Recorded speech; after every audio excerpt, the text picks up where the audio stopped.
بسم اللہ الرحمن الرحیم۔ چینل علوم آل محمد کی جانب سے ناظرین آپ سب کو السلام علیکم ورحمۃ اللہ وبرکاتہ اور چینل میں آپ کو خوش آمدید کہتے ہیں۔ آج کی نشست میں شعبہ تاریخی حقائق میں موضوع خانہ کعبہ ہے۔ آج ہم علوم آل محمد کی روشنی میں یہ سمجھنے کی کوشش کریں گے کہ اللہ نے خانہ کعبہ کو اس دھرتی پہ کب، کیوں اور کس کے لیے خلق فرمایا۔ تو چلتے ہیں موضوع کی جانب۔ سب سے پہلے میں ریفرنس دیتا ہوں کتاب عیون اخبار الرضا۔ اس میں یہ موجود ہے کہ اللہ نے جب زمین کا ٹکڑا خلق کیا تو وہ ٹکڑا بیت اللہ کے نام پہ خلق ہوا، باقی تمام زمین بیت اللہ کی زمین کے نیچے سے بچھائی گئی، اور اس روئے ارض پہ جتنی بھی ہوائیں چلتی ہیں وہ تمام ہوائیں رکن شامی سے ہو کر چلتی ہیں، اور اللہ نے اس بیت اللہ گھر کو زمین کے وسط میں رکھا اس لیے ہے کہ مشرق اور مغرب تمام لوگوں کو حج میں آنے کے لیے سفر یکساں میسر آئے۔ میں پھر ریفرنس دیتا ہوں، کتاب کا نام تاریخ اسلام۔ اس میں یہ درج ہے کہ اللہ نے بیت المعمور کے بالکل نیچے بالمقابل بیت اللہ کو خلق فرمایا۔ بیت المعمور پہ تمام عرشی مخلوق اللہ کی عبادت کرتی ہے اور بیت المعمور کا طواف کرتی ہے، اور بیت اللہ پہ تمام زمینی مخلوق اللہ کی عبادت کرتی ہے اور بیت اللہ کا طواف کرتی ہے۔ میں پھر ریفرنس دیتا ہوں، کتاب کا نام علل الشرائع۔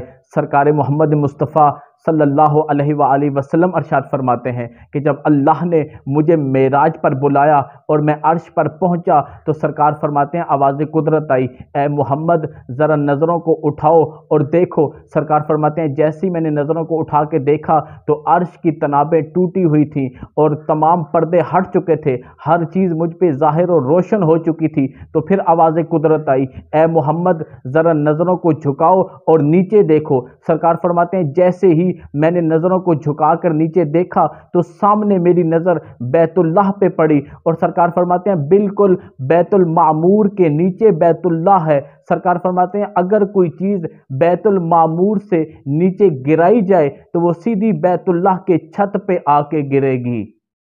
اسی طرح ایک سائل نے امام جعفر صادق علیہ السلام پہ سوال کیا، مولا کعبہ کو کعبہ کیوں کہا جاتا ہے؟ سرکار فرماتے ہیں کعبہ کو کعبہ اس لیے کہا جاتا ہے کیونکہ کعبہ چوکور اور مربع ہے۔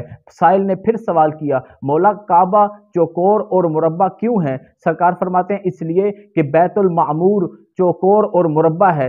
سائل نے پھر سوال کیا، مولا بیت المعمور چوکور اور مربع کیوں ہے؟ تو سرکار فرماتے ہیں وہ اس لیے کہ عرش چوکور اور مربع ہے۔ سائل نے پھر سوال دہرایا، مولا عرش چوکور اور مربع کیوں ہے؟ سرکار فرماتے ہیں اس لیے کہ اسلامی کلمات 4 ہیں جن کی بنیاد پہ اسلام اور دین کھڑا ہے، سبحان اللہ والحمد للہ ولا الہ الا اللہ واللہ اکبر۔ حضرت امام جعفر صادق علیہ السلام ارشاد فرماتے ہیں اللہ نے اس زمین پہ بیت اللہ کو صرف اور صرف مسلمانوں کے حج کی عبادت کے لیے بنایا ہے، اور سرکار فرماتے ہیں جب تک اس زمین پہ بیت اللہ قائم رہے گا دین اسلام قائم رہے گا۔ حضرت امام جعفر صادق علیہ السلام پہ ایک سائل نے سوال کیا، کہنے لگا مولا یہ بتائیں کہ کعبہ کو بیت اللہ الحرام کیوں کہا جاتا ہے؟ سرکار فرماتے ہیں اس لیے کہ اس کے اندر مشرکین کا داخلہ ممنوع اور حرام ہے۔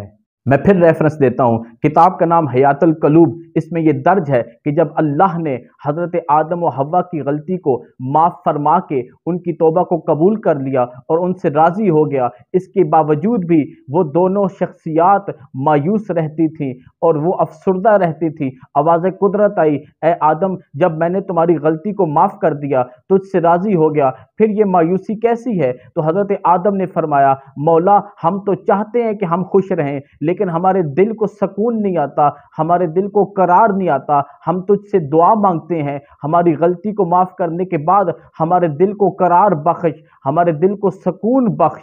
تو اللہ نے حضرت جبرائیل سے فرمایا اے جبرائیل میں نے آدم کی دعا کو قبول کر لیا ہے اور ان کے دل کے قرار کے لیے تم آدم اور حوا دونوں کو میرے بیت میں اکٹھا کر دو۔ چنانچہ حضرت جبرائیل نے حضرت حوا اور حضرت آدم کو بیت اللہ پہ اکٹھا کیا تو حضرت آدم نے جناب جبرائیل سے پوچھا اے جبرائیل یہ کون سا مقام ہے؟ تو حضرت جبرائیل نے فرمایا یہ بیت اللہ ہے، یہ کعبۃ اللہ ہے۔ تو حضرت آدم نے فوراً کعبۃ اللہ کا طواف کیا اور کعبۃ اللہ میں عبادت کی اور کعبۃ اللہ بیت اللہ کی تعمیراتی بنیاد رکھی۔ اس طرح اس زمین پر کعبۃ اللہ وجود میں آیا اور انہی الفاظ کے ساتھ آج کی ویڈیو کا اختتام کرتے ہیں اور امید کرتے ہیں کہ آپ کو ہماری آج کی ویڈیو پسند آئی ہوگی۔ اگلی ویڈیو میں دوبارہ ملاقات کریں گے، تب تک کے لیے اجازت چاہتا ہوں۔ التماس سے دعا، اللہ حافظ۔